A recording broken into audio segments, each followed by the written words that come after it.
What's going on, guys? Welcome back to Chelsea Fan TV. Welcome back to another episode of Five Things We Learned, the show where we go through all the major talking points of the most recent Chelsea game. This one being a win, people. We actually won a game. We did the thing where we put the ball in the back of the net and we won the game. Kept a clean sheet as well. Not all positive in terms of performance, but it's the first time that we've won a game in ages. And I just want to enjoy that moment for what it is. So I'm going to try and be as positive as possible on this video because we won a game, people. We literally won a game of football. I can't believe we're at the point where we're celebrating it that hard, but it's been a long season for us. It has been a long season following this football club. It's not been a lot of good. There's barely any wins. I think that's like our 9th league win of the season, which is like, boy. But I will take it. We'll take it. Big up everybody that's locked in though. Like, subscribe, all of that. You already know what to do. Check out my personal channel, Carefree Lewis G. If the link isn't in the title, the link will be in the description. So check it out. Yeah, plenty of live streams there, plenty of chaos, as you guys probably already know. If you guys haven't checked it out, check it out in the description. But yeah, Chelsea won, Leeds United 0. Our first win in 7 games. They were talking about Mudryk getting 007 memes. The club itself was 1 game away from getting 007 memes. But we pulled it out. We pulled out a very good defensive performance. That's what I'll say. It was a defensive performance. And I'm glad to see that we actually took that approach.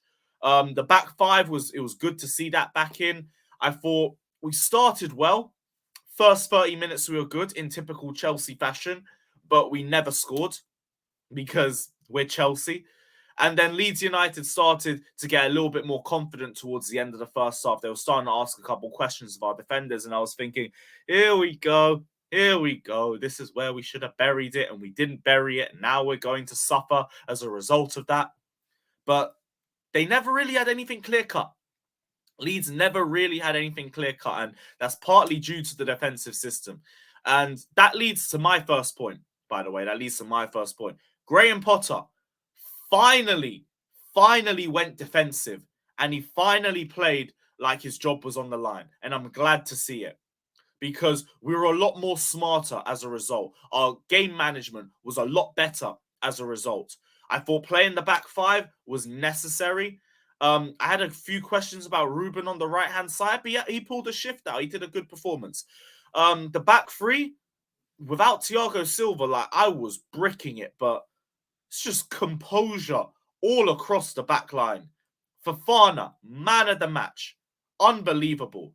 Badiashile, so composed. Koulibaly organized the defense really well. In spite of some of the questions that Leeds were asking them, I thought it was a very good defensive performance. The substitutes as well. I was initially very annoyed when I saw Felix and Sterling coming off for Gallagher and Zakaria. I did not understand it at all. Part of me was thinking, why is Havertz still on the pitch when both of the other forwards were better than him? Why were we not trying to go for the second? But we needed to just solidify what we had. Why go for the second when our team is barely capable of scoring 1 from open play? We got a goal, sit back, hold it for everything that it's worth. And that's what Potter did. And it worked out to our benefit. We were a lot more solid defensively. We were able to hold on. We just blocked everything in that last 20 minutes. And we grinded out a result, which we needed to do. It's like what Arteta said in the press conference a couple of days ago when he was trying to dismiss those comparisons between him and Potter. And he was like, you have to get wins somewhere. Even if things aren't going well and the players aren't understanding your philosophy, you still need to grind out wins somewhere, like the Burnley game that he had, or Norwich last season, for example.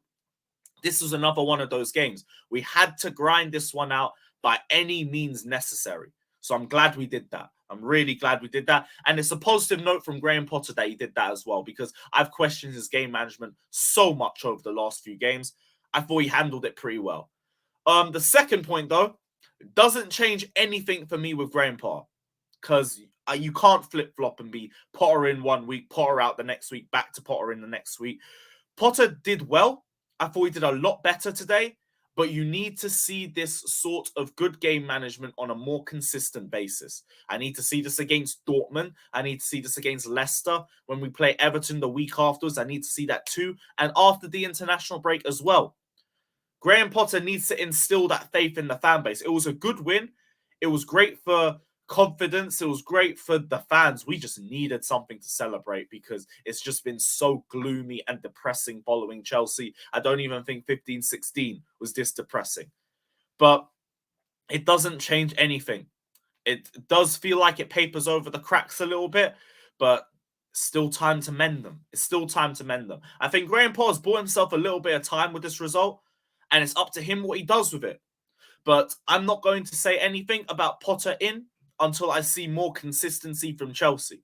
Until then, jury is still out on Graham Potter. I still need to see a lot more from him. And if they sacked him, I wouldn't really be too fussed about it. But Graham Potter, good game management. It was good to see you actually not do anything weird. But yeah, good move from him. Good move from him. Third point, Wesley Fofana. This guy, ever since he's come back from injury, has been unbelievable. Unbelievable. He's had no time, that he's not needed any time to come in and adjust to the speed of the league or anything like that, or get himself back to sharpness. No, he's come in and just been an absolute unstoppable force at the back. Aerially, he is crazy. And him and Badiashile are going to be a mad back two to deal with offensively and defensively when you're dealing with aerial threat, because the pair of them, they're so dominant in the air.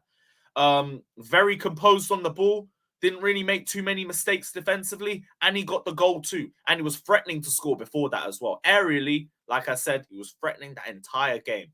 The entire game. And without Thiago Silva, someone has to step up. It looks like Fofana's just stepped up and said, I'm him. I'm that guy. And to you, Wes, keep it up, my guy, because, yo, we're talking about future.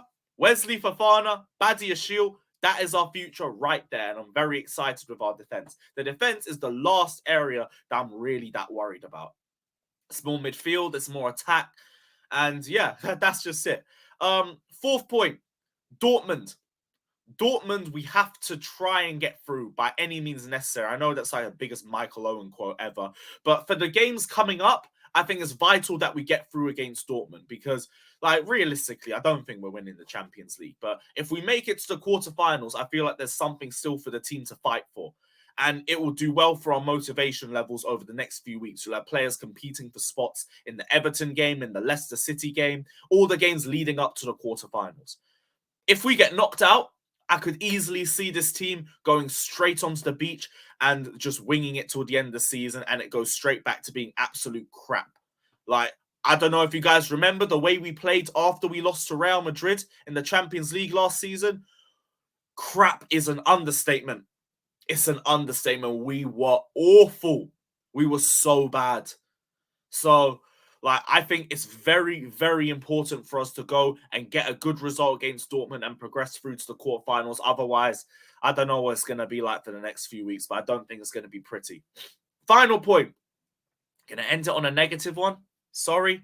Didn't want to, but I have to say it because I don't understand this. And why is Havertz still getting game time? Why is he still starting every week? Because I don't understand it. I really don't. Is it just because he presses? Because he barely wins any duels. He's got no core strength, so he doesn't really threaten anybody that he's pressing either. He's good for a little standing tackle every here and there, but he also gives away too many fouls. When I saw him running through one-on-one the goalkeeper, I barely flinched because I knew what was going to happen. He was going to miss. And not only did he miss, he ignored Felix on the far side, who was easy there for him to square it to.